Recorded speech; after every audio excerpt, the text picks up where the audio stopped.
following is a Hoop Ball presentation. Hello and welcome to the Box Score Breakdown Show presented by Hoop Ball. My name is Adrian Benjamins and I'm joined by Neil Rochlani. And this episode is brought to you by Hawaiian Isles Kona Coffee Company. Taste the Kona difference. Get some delicious coffee. Head over to hawaiianisles.com. You can also find their coffee at Amazon. Neil, my man, craziness already going down. We're not even we're not even at the deadline yet, and there has already been a ton of action. We got a lot to talk about, man. How are you doing?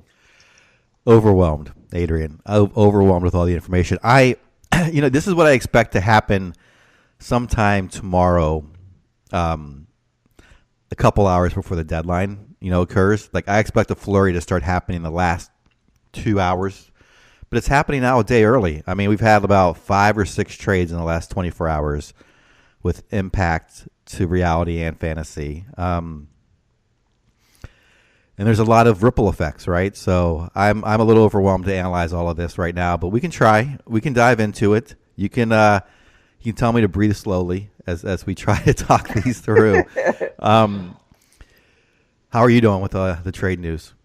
Like you, Neil, I am on overload. There's so much to process. I'm having trouble making sense of it all. And, we're not even what's going to go down tomorrow. I mean, we're still waiting for Marc Gasol to get moved. Mike Conley could get moved. We're hearing all kinds of stuff. The Hawks and the Magic could be interested in Markelle Fultz. There's so much stuff going on. Who knows? There's stuff that we probably haven't even heard of that could possibly go down. So let's just try to make sense of what has happened so far. Last night when we were done with the show, a trade went down, and I had missed it until this morning, Neil. Tobias Harris, Clippers sending him to the Sixers. What do you think about the deal, Neil? It's Tobias, Boban, and Mike Scott to the Sixers for Landry Shamet, Wilson Chandler, Mike Muscala, a 2020 first-round pick, an unprotected first-round pick from Miami for 2021, and a couple other second-round picks. What do you think of the deal, Neil? I want to start with Tobias Harris. I'm a little worried that he's going to take a hit. What do you think about it, man? Yeah, I'm going to try to just stick to the fantasy side because as far as like reality deals, obviously I'm much less informed on that. On the implications, I would just say Tobias, unfortunately, I think has to take a hit. Going from the number one option down to the third or fourth option. A lot of people I've heard the typical analysis has been he'll go down from 23rd, 24th down to like 40 something, and I think that is pretty fair. He's going to lose. I think that's kind of where I would value him on a per game basis in 9-cat, somewhere around 40. I actually think Jimmy Butler takes a hit too. He goes down maybe around. They're less reliant on him. I don't know what's going on in the locker room. I don't really think Embiid gets much of a hit, and I think a slight hit to who am I thinking of? Ben Simmons. So Tobias goes down to I think about 2 rounds. Jimmy Butler maybe down a round, and then a half round to Ben Simmons. No change for Embiid. And that's just one trade. All right, we have done the Clipper side, and I'm already like stressed out about that prediction. Anyway, what do you think about that? Super quick. I agree with you 100%. Look, major buzzkill if you own Tobias Harris. He's still going to be a solid fantasy asset, a guy worth owning. But Neil, he was putting up second round value in 9 category leagues on the season, and he's going from being the lead go-getter, the alpha on his team, to now maybe being the third or fourth option on a team full of other studs. So we're going to see a hit. I think it's very realistic, as what you said, maybe up to 2 or 3 rounds he could drop. But look, he's still going to be a fourth or fifth round asset. That's still worth owning. But man, if you had Tobias Harris and you were enjoying that second round value, tough to see that come to an end. And Neil, I think it's going to be a lot similar to what we see with the Celtics, where like every night a different guy kind of blows up. I think that's going to happen. As you said, Jimmy Butler may have just okay nights, and then one night Jimmy Butler's going to have a big line, and maybe it's Tobias Harris that has the lower end line. I still love Embiid and Ben Simmons. I think those two will still be pretty solid. But for the most part, man, it's somewhat of a bummer for fantasy, just because now it's getting a lot more crowded. But for reality-wise, what a great move for this team, Neil. For reality, I mean, they want to really go for it, and making this move, man, I mean, they might have the strongest starting five in the NBA right here, maybe after the Warriors. So it's an outstanding move, reality-wise. Any closing thoughts before we head over to the Clippers? No, I think... Yeah, I'm going to stick to the fantasy, but I think you're right. Last night I was saying the Sixers, I was not impressed with their game against Milwaukee and worried about them in the playoffs. Now this changes everything. They could be, they could come out of the East pretty easily. Not easily, but they're now a contender in the East for sure. Super quick, let's talk about the Clippers. You know, they didn't get a stud back in this deal. So, you know, if anything, I think this opens up more usage for Shai Gilgeous-Alexander. Danilo Gallinari likely is going to get even more shots. I am not very excited about the guys that they got back here. Wilson Chandler, Landry Shamet does have a lot of promise, but this team is still really crowded in the backcourt they still got Patrick Beverley, Lou Williams, Avery Bradley. So I'm not excited for Shamet. I'm not really excited for Muscala. Neil, any thoughts on the Clippers before we move on? Well, here's the thing. I don't think the Clippers are done, from what I understand. I think they may be moving out some other pieces before the deadline. I think Lou Williams is in play, Beverly's in play, Gallinari's in play. So then that changes everything. If that all occurs, then. But as of today, as of this recording or tonight, there's nothing I can. There's no moves I can make on this. Shamet, if you're really desperate. I mean, if you're in a deeper league, perhaps he emerges as a decent player. But no real changes from my end either. I don't believe in Wilson Chandler. So.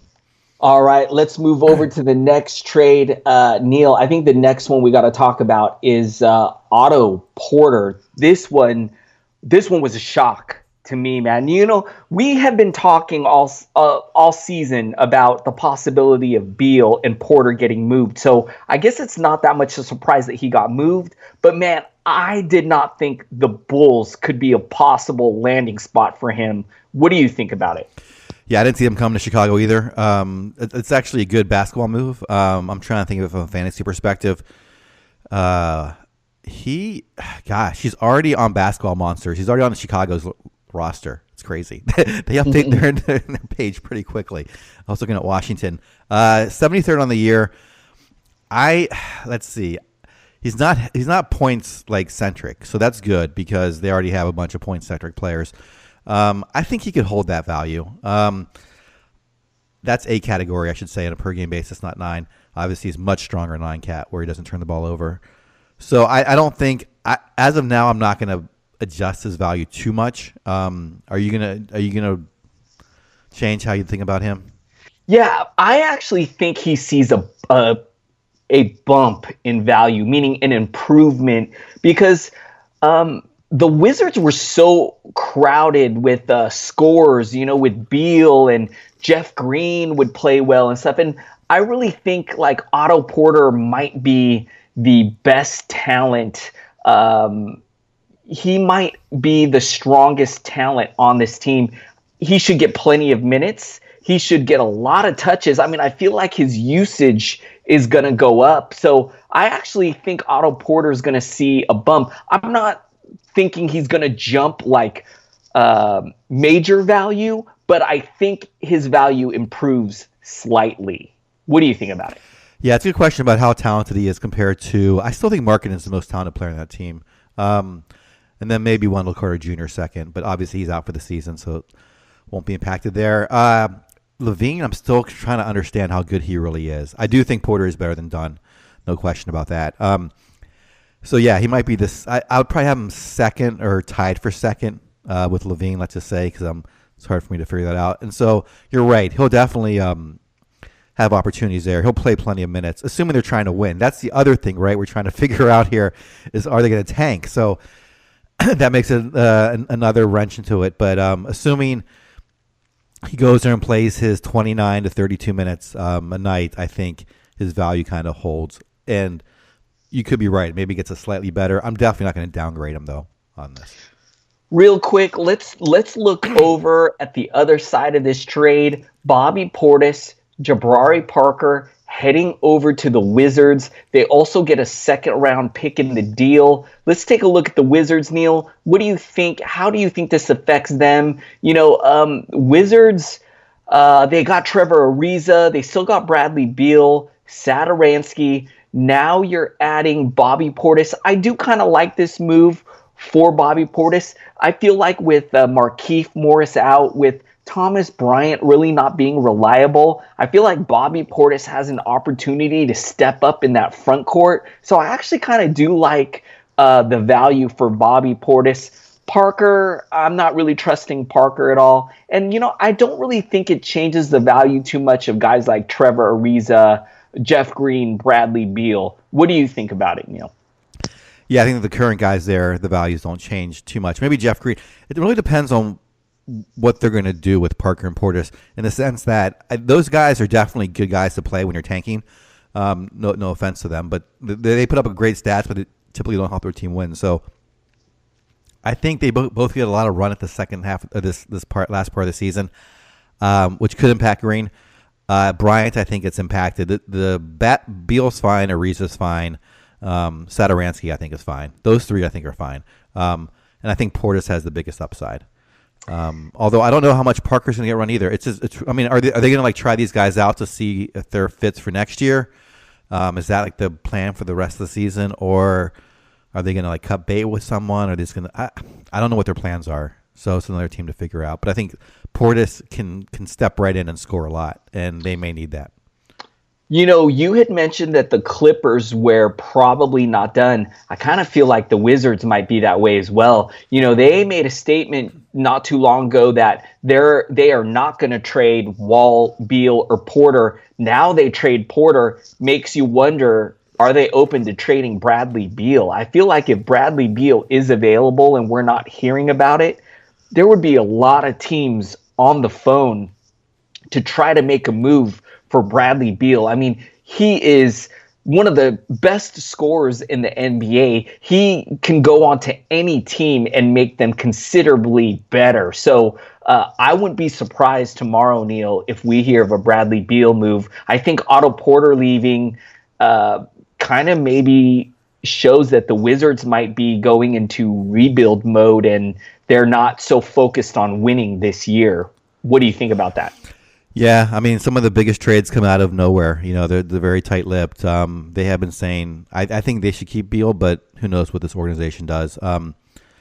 So perhaps they are going to make another move. Wall, obviously, with that big injury news yesterday, probably in his contract, I know is not one that can be easily traded. So he's probably not going anywhere anytime soon. But maybe they do also make another big change. Go ahead.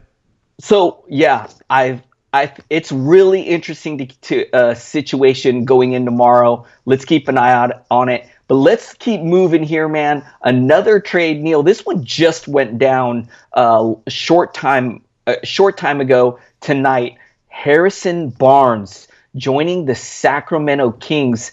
It sounds like the Kings are sending Zebo, Justin Jackson to over to the Mavericks. What do you think about this one? I feel like Barnes could be a good fit on the wing for the Kings. He could start at small forward. I think this one's pretty interesting, man. The only bad thing I see is that it could hurt a guy like Bogdanovic, who was getting a lot of time at that small forward shooting guard spot. I'm worried Harrison Barnes could kind of mess with him there. What do you think about it? Yeah, well, they just lost Shumpert as well today. So he was the starting guy. He's off to, I forget where he's off to. Is he going back to Cleveland? I forget. Anyway, he has left. So Bielitsa started tonight along with Bogdanovic, like you said.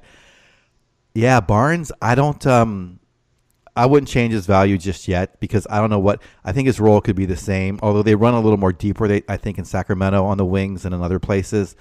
Bagley's going to get time. I think they're going to play Giles too. So I know they're slightly different positions, but I think his minutes might come down a couple minutes, so therefore his value will come down a tad bit. But I would hold pat on him. But yeah, Bogdanovic I'm worried about as well. I've been worried about him all season. Anyway. This team is so loaded on the wing. We love Buddy Hield. Neil, they also just added Alec Burks as part of that deal with Shumpert. So you got Buddy Hield, you got Burks, you got Bogdan, you got Harrison Barnes, you got Ben McLemore. He's not like a main guy, but he's still there. This team is loaded with wings. Like they're kind of starting to feel like the Miami Heat a little bit. And I'm a little nervous, man. I really hope that this doesn't hurt Buddy Hield at all. I love Buddy Hield. I love the improvement we've seen from him. I am a little worried. It's starting to feel a little crowded there on that wing spot. I still love De'Aaron Fox. I think he is just solidified as your point guard. He should be great going forward. And in the front court, Marvin Bagley, Willie Cauley-Stein. I think they're still the main guys there. Neil, any closing thoughts on the Sacramento Kings? Yeah, I'm curious. I mean, Barnes, I think, is that best talent. So of those guys you mentioned that are coming. So I'm assuming they're going to play him a lot of minutes. I think they want to make the playoffs. It's going to be tough out west, but Clippers have now bowed out. Maybe the Lakers bow out. We'll see. Yeah, I trust Barnes. I trust more than Burks. Burks, I don't think is more of just a. Is more of an afterthought in terms of a rotation guy. So that's my initial thoughts on that. I could be completely wrong, though, on Barnes and what their intentions are. No, I like that take, too, man. I think Barnes, we're going to see similar value to what he was doing with the Mavericks. I don't really see him getting worse. I think the Kings made this move because they want to feature him as a starting player. And so I think he's going to get some nice minutes, nice usage for this Kings team. So I really don't see him taking a hit. All right, where are we going to next? One more. Oh, I mean, there's a lot more trades, you guys, but because we still got to get to the box score. Neil, we're already deep in the show. We haven't even touched a box score yet. So you guys, we're gonna hit up one more trade. The Alec Burks and the Iman Shumpert and Marquise Chris. Those ones aren't too fantasy relevant. So we're going to stick with the main guys here. One more to talk about. I think this one is fantasy relevant. Tyler Johnson. The Suns have been in need for a point guard all season long. They get Tyler Johnson here. They also got Wayne Ellington in this deal. They give up Ryan Anderson. Neil, I kind of like this move. I think Tyler Johnson is worth a pickup in all standard leagues. I'm going to temper my expectations. I don't want to go crazy here. I think he's going to just put up some nice low-end point guard value. I'm not expecting giant numbers from him, but I think he is going to be a viable guy in standard leagues at the end of your bench. At the end of your roster, if you need point guard help, I think Tyler Johnson should be a good fit on the Suns team. What do you think about it, Neil?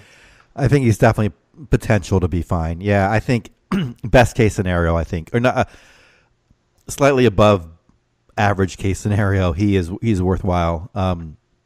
He's currently 177 on a per game basis in 25.5 minutes. Obviously, it's very crowded there. He's in a much less talented environment now, so he'll get much more usage. And when he gets a lot of when he's much more of the feature guy, he can do just fine, like you said, and put up like 100 to 120 value. And so I think that's kind of where I would value him in that range. So I think I agree with you there. But I would not expect him to kind of come in and put up like Chris Dunn type numbers, like 70 or 80th, something like that. I agree with you right on. And one thing that I like, why I feel safe about Tyler Johnson, is we've seen him put up nice value when the Heat, when they go through injury spells where they're missing a lot of backcourt guys. We see Tyler Johnson come in and put up nice value. He can shoot threes. He can do a lot. I feel like he's going to be a nice fit next to Devin Booker. So, man, the Suns are a really bad team. So I think Tyler Johnson can just step in, and I think it's going to be a great move. And so you guys make sure he's available in a lot of leagues. In fact, in my 14-team league, which is really deep, he's sitting on the wire. So you guys, he's available in a lot of leagues, worth the pickup. Any closing thoughts before we move on here, man? No. Do you think this changes Miami's backcourt at all? I guess that's the last thing. I do really like that they just, Neil, you and I, we talk every night that Miami plays. We talk about how loaded they are, and they're just too overcrowded. So they just moved 2 wing guys. They moved Wayne Ellington, Tyler Johnson. I think this frees up Dion Waiters, Justice Winslow, could get more usage as well. Neil, I'm really bummed that Derek Jones Jr. is hurt right now, because I think he could be the guy to pick up if he was healthy. What do you think about the Heat? Yeah, the only person that might get more run, I think, from this is Waiters, but Waiters has such horrible percentages.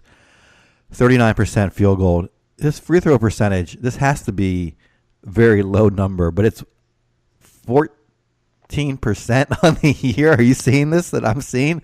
But he's obviously not that bad, but he is someone who's a bad free throw shooter and a bad field goal shooter and takes bad shots. So I would stay away from Waiters. Points league, a deep points league would be the only reason I would, or the only situation when I'd pick him up. Hey, this Miami Heat team, sorry, one last thing, and then we're going to jump into the box score. This Miami Heat team is another team that may not be done. This is another team that could be active tomorrow before the trade deadline. And they still have guys that they can move. So I would not be surprised if we see more action from them. All right, Neil, are you ready to jump into the box scores? Just real quick on all the trades that went down, you got any last closing thoughts or anything before we head over to the box scores? No, I think this is just a prelude to more chaos tomorrow, though. I think there's going to be about 5 trades tomorrow. So. Yes, I love it, man. I cannot wait for tomorrow. You guys, by the way, I was going to mention this at the end of the show. Tune in to the live Hoop Ball trade deadline show. It's always fun. It's always great stuff. Numerous guests. Neil, you will be on there with the great Dan Besbris, and I cannot wait to see what goes down tomorrow, man. It's I'm going to get my popcorn ready. I'm just going to sit in front of my computer all day and wait to see what goes down, man. It's going to be great. All right, you guys, shall we jump into this games? I think it might be, is it my turn or is it your turn? I think it's your turn. My turn. Here we go. Let's start with the Nuggets and the Nets. The Nets getting the victory. This was a really good game. And, man, the Nets been playing really well. Neil, they're in 6th place in the East right now. That's crazy, man. They lost their best player earlier in the season, Karis LeVert, and they've still been playing well. D'Angelo Russell is an all-star. This is unbelievable, man. I am going to look over on the Nuggets side first, though. And, Neil, your boy, Jokic, triple-doubled tonight with 25 points, a steal, a block, 10 assists, 14 boards, 8 of 13 from the field, 8 of 10 from the line. He even gave you a 3 tonight. What can you say about this guy, man? He is outstanding.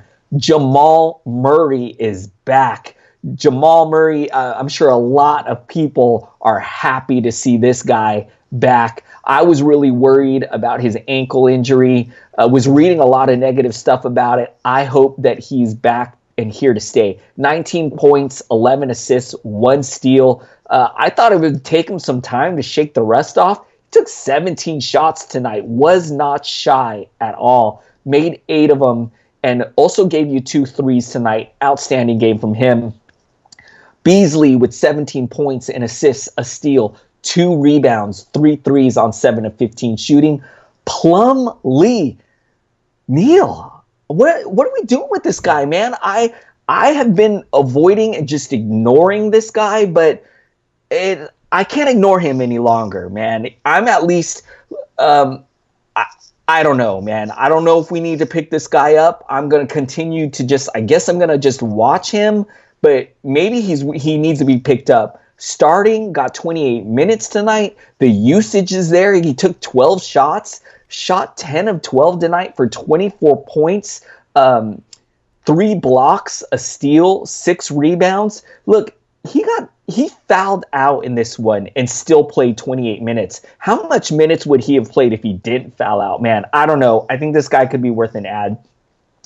Will Barton with only 3 points, 3 assists, and 1 block in 19 minutes. Off the bench, they got a great game from Morris, who had 18 points. Lyles, 15 points. I don't really trust Lyles, only getting minutes in the low 20 or high teen range.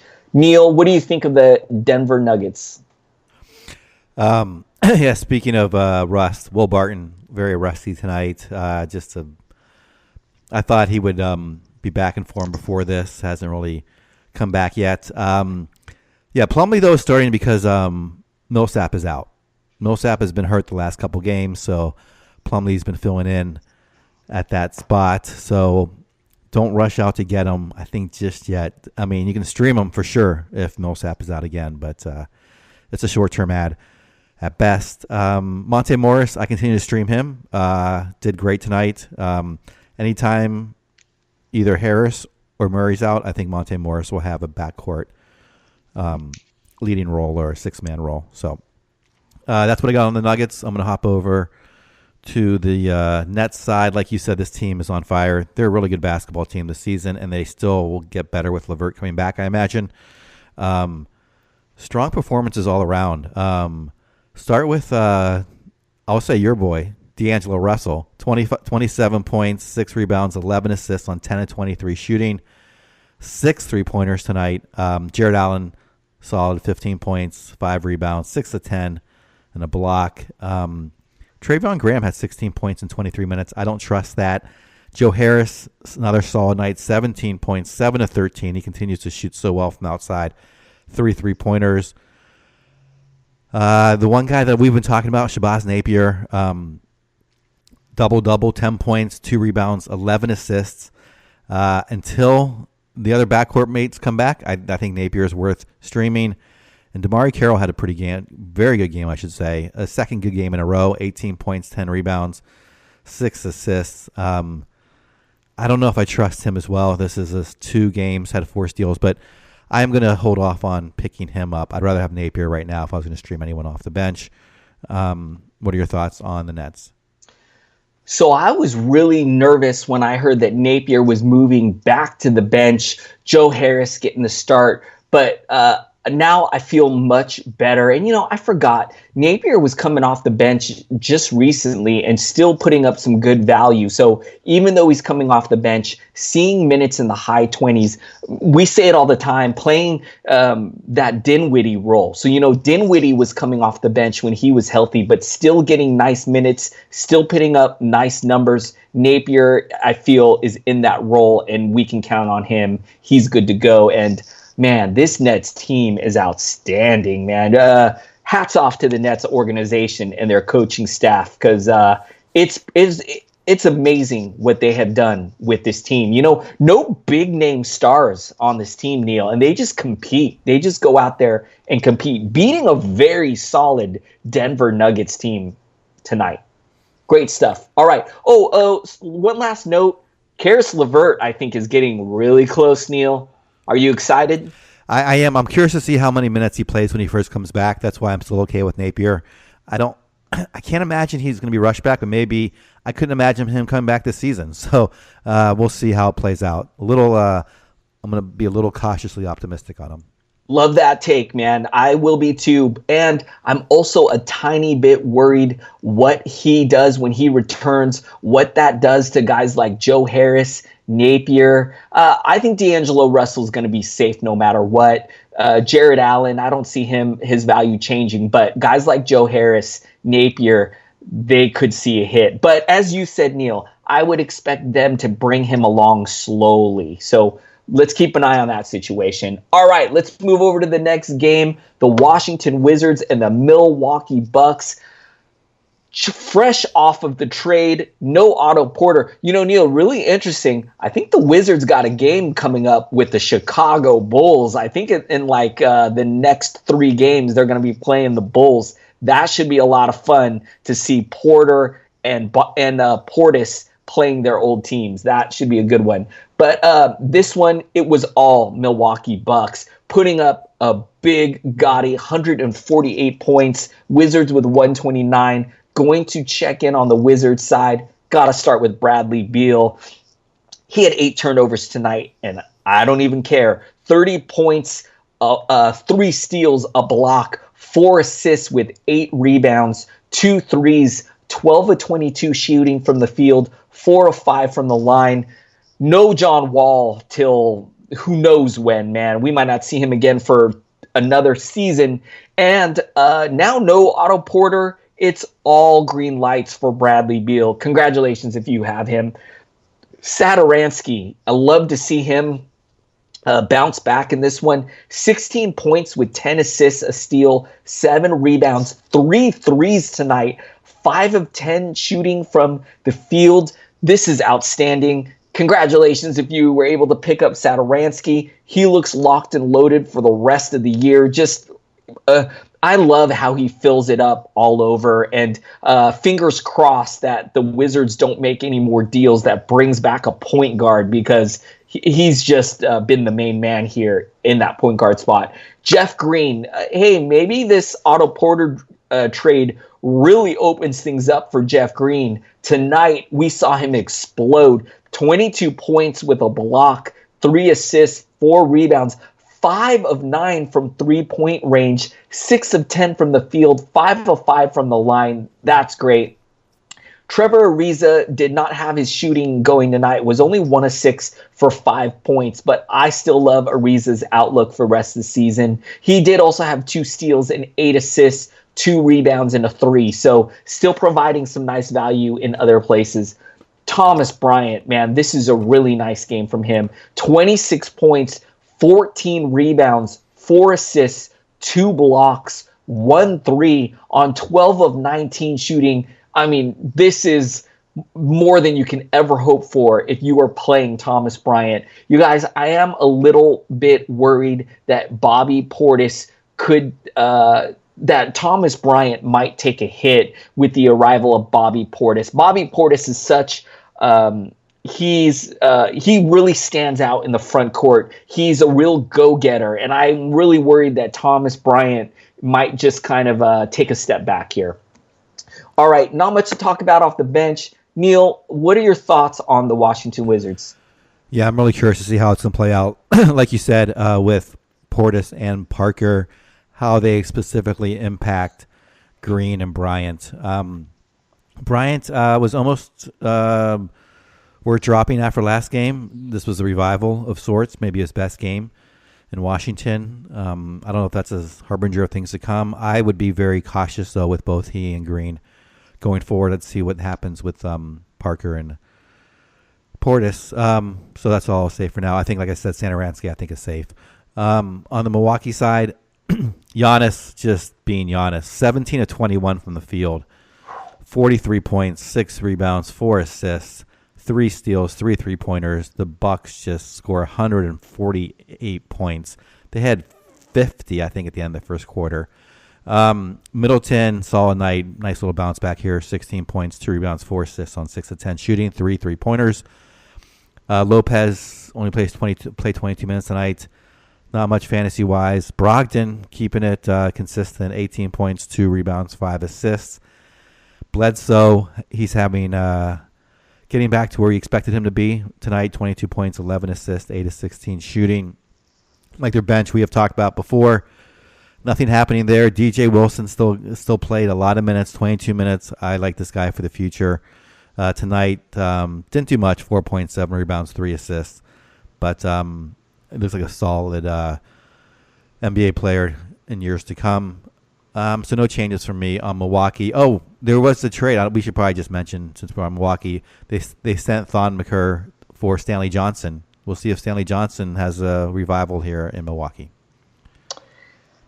I really hope that the Sixers kind of follow what the Bucks do, similar to what the Bucks do. The Bucks have 4 guys that just really provide nice value. I hope the Sixers are the same way, where their big 4 are all put up solid value, just like the Milwaukee Bucks, their big 4 do. And I don't believe in Stanley Johnson, man. I got to see it to believe it. But hey, maybe a change of scenery will do both him and Thonmaker some good. But I am going to definitely take a wait and see approach on that. And standard leagues, probably not even worth a look at standard leagues at all. All right. Let's keep rolling. Next game I got up is the Charlotte Hornets and the Dallas Mavericks. The Mavericks getting the victory here, 99-93. I'm going to jump in on the Charlotte side. And Neil, as of right now, I don't think we have any trade for Marc Gasol. And this is surprising, man. Neil, I read that Gasol's already emptied out his locker and that he's not even with the team. They traveled to play this game. He didn't even go with them. So I don't know what's holding this deal up, man. And this is crazy. But anyways, let's look and see on their current roster how Charlotte did. Kemba Walker doing his thing. 30 points, 2 steals, 6 assists with 11 boards, 4 threes, 10 of 22 from the field, 6 of 6 from the line. Nicholas Batum showing up for this one. 14 points, 2 steals, 2 blocks, 5 assists, 2 rebounds, 2 threes on 6 of 13 shooting.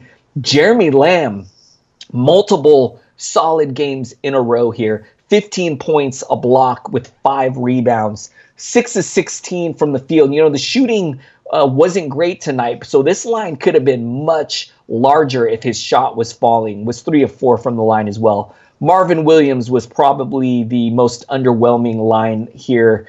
5 points, 1 steal, 1 assist, 5 rebounds in just 26 minutes. Biyombo got the start at center, but not doing too much. 2 points. I do like the 3 blocks and the 3 rebounds, but I don't trust Biyombo. Zeller. I do have Zeller in a few leagues. 9 points, 13 rebounds, 1 assist, 1 steal. If for some reason this Marc Gasol trade does not happen, I think Cody Zeller needs to be added in all leagues. Still working his way back from injury, so although he's not starting, I'm really encouraged to see him get 25 minutes. I think he'll move into the starting lineup pretty soon. Not too much else to talk about. Bridges really underwhelming in this one. Monk, Michael Kidd-Gilchrist, all not doing too much. Neil, what do you think of the Charlotte Hornets? What do you think of the possibility of Marc Gasol joining this team? Yeah, I mean, like you said, I saw the news as well that he was not traveling with the team and not playing tomorrow, and so we assume that either he's being dealt or they're just really screwing with him. So we'll see what's going on. Zeller, I think Zeller's a very good low-end value if he sticks around and starts there. If Gasol doesn't end up going to Charlotte. Not much else, though, to the changes. Kemba Walker had a great night tonight. I was worried he was going to have second night of a back-to-back. He might have a tough game, but he had a great game tonight. Marvin Williams, Biyombo, 2 guys I don't want anything to do with. I know Williams is technically good in 9-cat leagues, but he's another Danny Green type guy. I go crazy on guys like that, so I'm staying away. Monk, I'm actually surprised Monk played. I thought he might be part of the trade package, so I thought he'd be held out. Just goes to show you that a lot of what's out there, we don't know what's true and what's not, right? So who knows what's going on. Anyway, we'll talk about it when it actually happens. Dallas, I'll go over that side tonight. Harrison Barnes, last game as a Maverick. Start with him, 26 minutes, 10 points, 3 rebounds, 4 of 13. Adrian, I heard this was announced during the game. Wow. Like the game wasn't over yet, and it wasn't announced. I don't think over the loudspeaker, but it was announced in the media, in the interwebs. Maxi Kleber, someone I thought could be streamable. He just does not get enough usage. I'm dropping him off my radar. Jalen Brunson is someone who could be okay going forward. Cautious with him, but he could be all right. 8 points, 7 rebounds, 5 assists tonight. Doncic, I don't know. What do you think about him, Adrian? He looks pretty good. 19 points, 10 rebounds, 11 assists.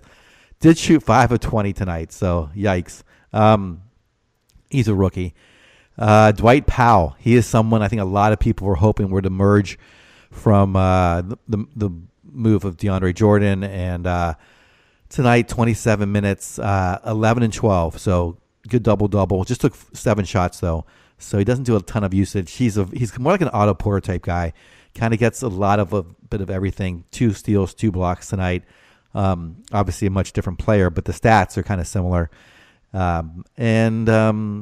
That is all I really see. Hardaway Jr. on the bench. This guy I think may be losing value. I thought he would start for sure for this team by now. What are your thoughts on Dallas? I'm expecting Tim Hardaway Jr. to move into the starting lineup very soon, especially with the departure of Harrison Barnes, maybe as soon as the next game. So hang in there if you have THJ. And man, somebody, whether it be Kleber, Powell, Finney Smith, somebody has to step up in this front court.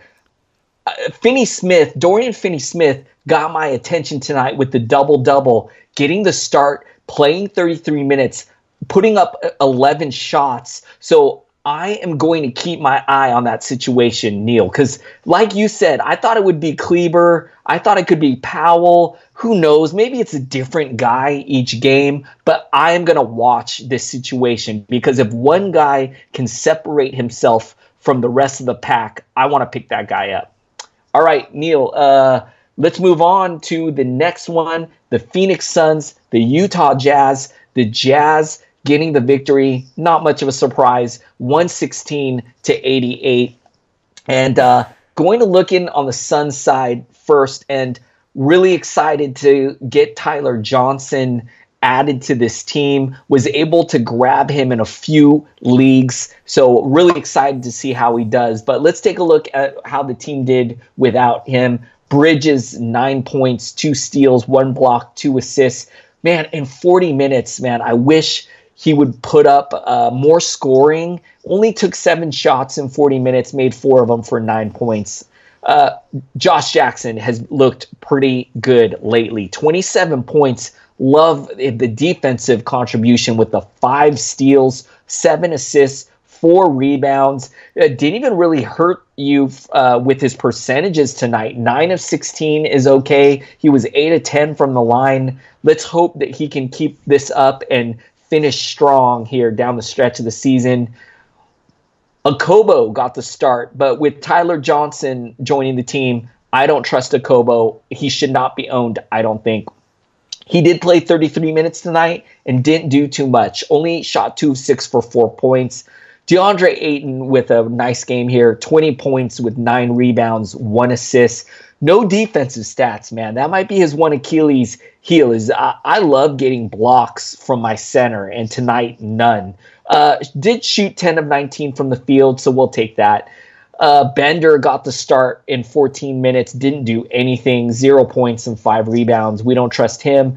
Kelly Oubre Jr., I think he's the guy you want to own off the bench other than these main guys. I think he feels pretty safe. 16 points from him tonight, a steal, a block, 3 assists, 4 rebounds. Even though he's coming off the bench, getting great minutes, getting decent usage, I don't think that that's going to change. Neil, what do you think of the Suns? Like you said, Okobo will get replaced by Johnson soon enough. Bridges, too frustrating for me to own. Over the last month, he has been 64th in ACAT. So, yes, maybe you should own him. The last 2 weeks, he has been 50th. But we'll see how this kind of shakes out with the new roster. Or should I say if they make any more changes besides this one. Josh Jackson, though, I was not big on him. This this run he's having is amazing. So I would say pick him up. I thought he was just a points league guy, but his percentages have been fine. Yeah, maybe I should be a bigger believer in Bridges. It's just it's hard for me to stomach some of these games.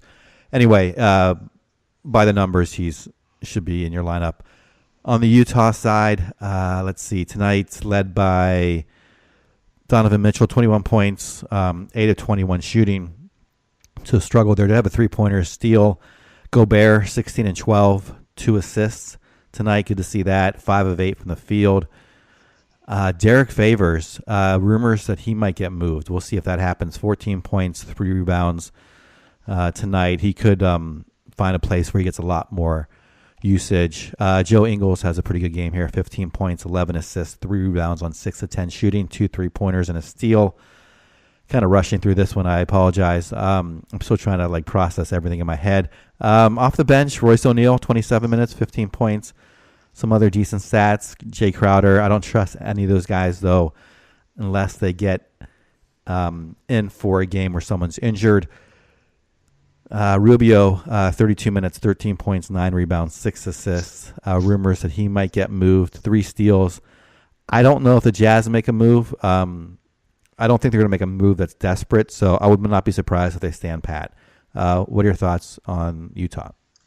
I actually think they are likely to make a move. Okay. We hear rumblings that they are very interested in Mike Conley. I'm hearing Mike Conley's doesn't want to go there, so I think that's kind of killing that trade. But look, the Utah Jazz, currently the 7th seed, fighting for the playoffs. I see them just making a small move, Neil, like something, how the Lakers added Reggie Bullock, like something small like that. Maybe not a big giant guy where they go after an elite guy, just something small to the roster that improves their team. I kind of see them making a small move like that. So let's see what happens tomorrow, man. Very interesting. All right, I think that's it. Are there any more games? No, you skipped one. Which one did I miss? Oh, well, let's take a look. My Chicago Bulls. Oh, New Orleans and the Bulls. Okay, I got to pull up this box score. Hey, hold up 1 second. How did I miss that one? I did miss that one. Pelicans and Bulls. All right, let's jump in here. Pelicans 125, Bulls 120. And I'm going to start with Okafor, only because I'm still so excited that he is starting and playing big minutes. Tonight, somewhat of a letdown. Neil, I believe he's playing his hometown Bulls. I believe he's from Chicago, so I was expecting him to go crazy tonight. So a little surprised, only 13 points with 5 rebounds. No defensive stats. Did shoot 6 of 8, which is nice, 1 of 3 from the field. Holiday, he's been outstanding this year. He had 18 points, 11 assists, 6 rebounds. He took 13 threes tonight and made 3 of them, with 6 of 19 from the field, 3 of 4 from the line. Williams with 12 points, 2 blocks, 2 assists, and 7 rebounds. He had 2 threes, shot 4 of 9 from the field. Jackson's been getting the start at the point guard spot, but not doing too much. Only 7 points in 18 minutes. I was really interested to see how he would do, and he has really underwhelmed, and now I'm not even really watching him anymore. Really happy to see Randall return in this one. 31 points off the bench, 3 assists and 7 rebounds. Let's hope that he is back and he is ready to go for the stretch run to finish out the season. He looks great. I don't think he's going to get moved. I think if anyone gets moved, it might be Nico. It might be Mirotic. I think he has a lot more interest from other teams. A lot of teams want to add a good outside shooter, and Mirotic is a great outside shooter. Let me see. What did I miss here? Miller had 12 points, 4 assists, and a rebound, 4 threes, shooting 4 of 7 in 30 minutes. Off the bench, not too much to talk about. Cheick Diallo did look pretty good in 23 minutes off the bench. Had 18 points, 9 rebounds, 1 block. I don't think it's anything we need to make a move on, with likely Anthony Davis returning after the trade deadline. So I don't think we can trust Cheick Diallo Neil, what do you think of the Pelicans? Yeah, I thought Okafor would have a bigger night. He is from Chicago. Surprised, but you know what? I really think New Orleans is trying to lose. That's why they split the minutes with Diallo. He's been doing that the last couple games, and he didn't play a lot of the fourth quarter. I think it really was they were trying to lose the game. It didn't happen. They ended up winning by 5. But that's my assumption on that. Randall, like you said, I think he's going to stick around. And if Davis does get shut down, Randall becomes ridiculously good. Like tonight, like this could be every night for him if Davis gets shut down and Mirotic gets moved, and both those scenarios are not that unlikely. So let's see what happens. Still without Etuan Moore and Alfred Payton, but like you said, Fred Jackson has not been delivering. I was watching him, Darius Miller, Kenrich Williams. I don't know if I'm long-term believers in anyone, but I think we have to see what happens with Davis still. Like this is just it just affects everything. He's like the sun, just blocks everything out. So can't count on anything for long term until we know the Davis' situation, and then Mirotic as well. All right, on the Chicago side, 2 big nights from their 2 big guys. Markkanen 30 points, 10 rebounds, 2 assists, 5 3-pointers, shooting an efficient 10 of 19. Levine, 28 points, 8 rebounds, 7 assists. Pretty efficient, 10 of 21, 3 3-pointers, 2 blocks for him. And that's really, Kristen had a great night too. 18 points, 8 rebounds, 4 assists, 8 of 13 for him. The Bulls has played really well. I don't think the Pelicans thought they'd win or lose this or win this game, but the Bulls played well. 2 steals and a block.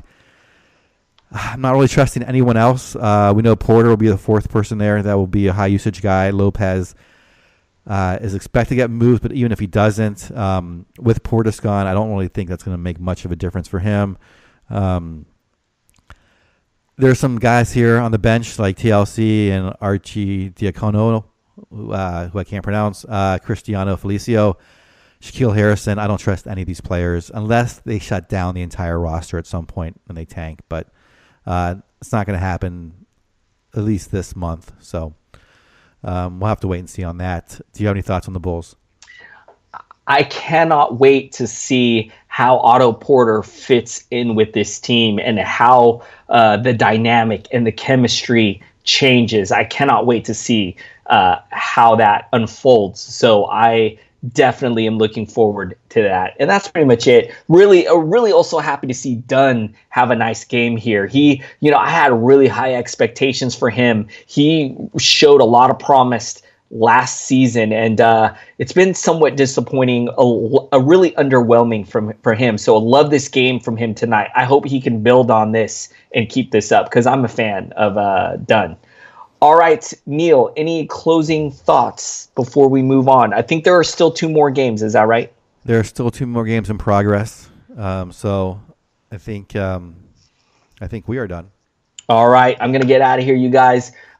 Thank you so much for listening, supporting the show. Hit us up on Twitter. I'm at Adrian Benjamins. He's at Ball with Neil. As I said, tune in to the Hoop Ball Trade Deadline live show. It's always great. It's always fun, man. I love getting those live reactions, Neil, when something big goes down. It's always great stuff, man. Looking forward to seeing you on there, man.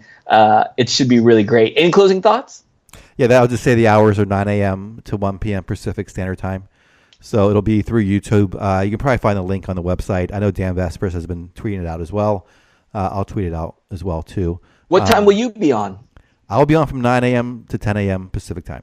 Oh, that means, you guys, Anthony Davis will get traded at 9 a.m. on the dot. So tune in to Neil to check that out. All right, you guys, I'm out of here. Neil will be back for 2 more. Thank you guys so much. Hey, I can't wait to get back on here with you tomorrow, Neil, so we can talk about the big fireworks that are going to go down tomorrow. I'm already overwhelmed thinking about it. All right. All right, guys, I'll see you later. Okay, 2 more games to talk about tonight. We have Houston going up to Sacramento and getting a nice win here, 127-101. Sacramento obviously distracted with the trades going on, losing on Shumpert today, gaining Alex Alec Burks, gaining Harrison Barnes. Tonight just getting rolled over by Houston. Start with their side, of course. James Harden does what he does, 36 points, 6 rebounds and assists, 13 to 26 shooting, 8 3-pointers, 2 steals and a block. Kevin Fareed doing his best Clint Capella-like substitution performance, 13-11, 6 of 9 shooting, steal, 2 blocks. He has been on a sensational run. Capella expected to be back. I don't have the exact date. I think it's probably going to be after the All-Star break. Would be my guess. I'm seeing that it's 2/21, so post All-Star break.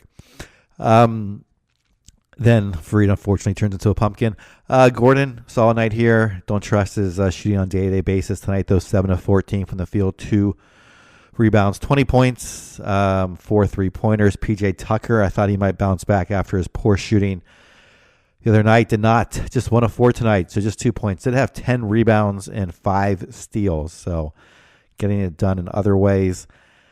He is currently 86th on a per-game basis in 9 leagues, 8 category leagues. He is 113. It's just his shooting under 40% for the year that is the killer.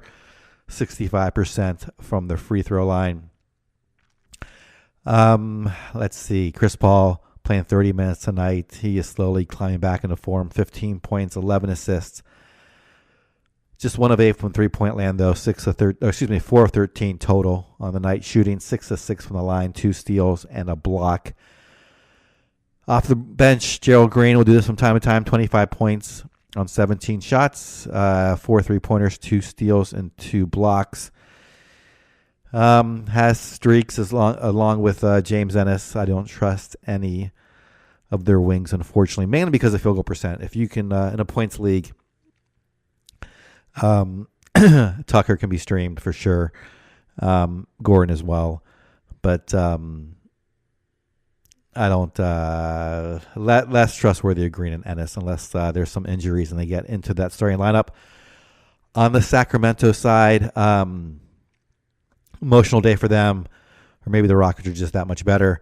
Buddy Hield played well, 20 points, 10 rebounds on 8 of 17. Bagley off the bench, double-doubles yet again, 10 points, 10 rebounds, 4 of 12, 2 blocks. De'Aaron Fox really struggled tonight. 3 of 8 shooting, 29 minutes, just 6 points, 2 rebounds, 6 assists. Off night for him. Cauley Stein just played 22 minutes. His first unit was really outplayed and did not get their allotment of minutes tonight as normal. Bielitsa played 25 minutes in the starting role. Bogdanovic starts for Shumpert, 32 minutes. He had the one good line, 13 points, 4 rebounds, 3 assists, 3-pointer, 3 steals, and a block. Not trusting Bielitsa or Bogdanovic for that matter. Let's see what Harrison Barnes does with this new role here in Sacramento. Alec Burks coming to town as well. I've been a big believer in Bogdanovic. In prior years, I thought he was going to take a leap this year. He is currently 105 in 8 category leagues on a per-game basis. So it's so crowded there on the wing now. I don't think it'll get any better for him. We'll see how they use them going forward. I think at this point, you can't trust anyone except for Fox or Hield to be a really high fantasy player. Bagley may come on, but the wings, so much overlap with the wings. Hard to see if anyone breaks out, provides anything above low end value. And see if any more trades are made tomorrow. Last game, not quite over yet, but I'm going to just jump into it. Golden State, as of now, up by 38 on San Antonio. San Antonio holding out Aldridge and DeRozan for rest, and starting Bertrand, starting Portal, starting Patty Mills, Bellinelli. A really just lackluster lineup. Hard to take away anything from here. It looks like, if this were to happen again, if they were to hold out, can we take anything else away from this? I'm not sure, except that Patty Mills is someone who can lead an offense. in 17 minutes, he put up 10 shots, scored 16 points, 2 rebounds, 4 assists, 4 3-pointers, and a steal. He is the only one that seemed to have thrived in getting the new role. And even to get that, he got less than normal minutes. So maybe he's someone to keep on a radar if they were to somehow throw him in the starting lineup again. I would not trust Bertrand, though, or Bellinelli as a starter, or Portal. I thought Brent Forbes would get more run, just 19 minutes tonight. Didn't put up much in fantasy value. Not much else to take away. We know Derek White is still injured and could be out for a little while. Heck, on the date here, I am seeing 2-9, but perhaps it'll linger through the All-Star break. On to Golden State side. Well, what can we take away from this? Maybe a little bit on their big four, or actually big five, excuse me, all producing except for what I worried about with Draymond Green. The rebounds coming down. Tonight he just played 24 minutes, so it's hard to really know. Just had 5 rebounds. Durant seems to be holding value. Steph Curry, Thompson all seem to be holding value. So not worried about those guys. Cousins able to slide right in. Just played 17 minutes tonight and had a very efficient 15 points, 6 rebounds, 3 assists. Took 13 free throws, made 9 of them, a steal and 2 blocks, all in just 17 minutes. Against obviously a very depleted San Antonio team. I would not expect Cousins to get much more than mid to high 20 minutes throughout the rest of the season. This is even lower than expected because of the blowout. So I guess the one thing I can take away from this is I think Draymond Green's value is reduced with the presence of DeMarcus Cousins.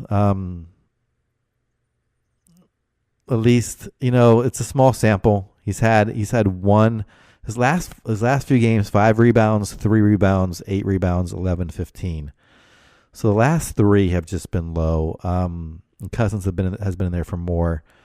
His assists 4 and 7 the last 2 games. It's a little bit less than. But the 7's fine, but the 4's a little low. Maybe it's an anomaly. I guess just wait and see. It doesn't seem like it's gonna get any better for him under Cousins. Maybe he can hold pat. Maybe just a slight dip. The other guys, like I said, seem fine, so no worries about them. Cousins, I think, is currently 57th on a per game basis in 8 category leagues, 46 over the last 2 weeks. I think it seems like that's his floor because he's not getting that many minutes yet, just getting 23 minutes a game. I can't imagine him getting fewer minutes than that unless it's a big blowout like tonight, if it's a competitive game. So let's say his floor is more like 25, or let's say his average is more like 25 to 27 minutes. Maybe he jumps up into the 40s. I would say that's kind of a safe sort of prediction for me to go with. Obviously, the upside is much higher if he were ever to play a lot more. But I think that's kind of where it's going to hold, between 40 and 60. That's what I see going forward for him. And that's going to do it for our show. Thanks for listening. Again, our presenting sponsor is Hawaiian Isles Kona Coffee. You can find their stuff at hawaiianisles.com. Also on Amazon.com. You can hit me up on Twitter.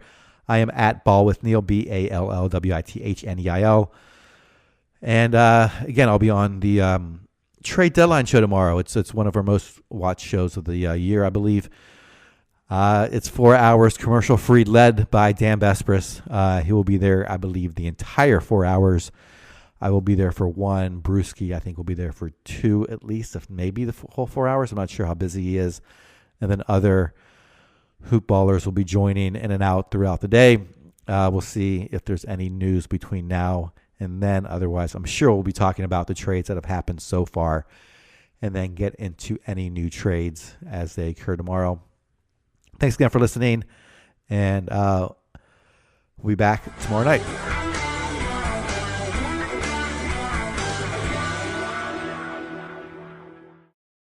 This has been a Hoop Ball presentation.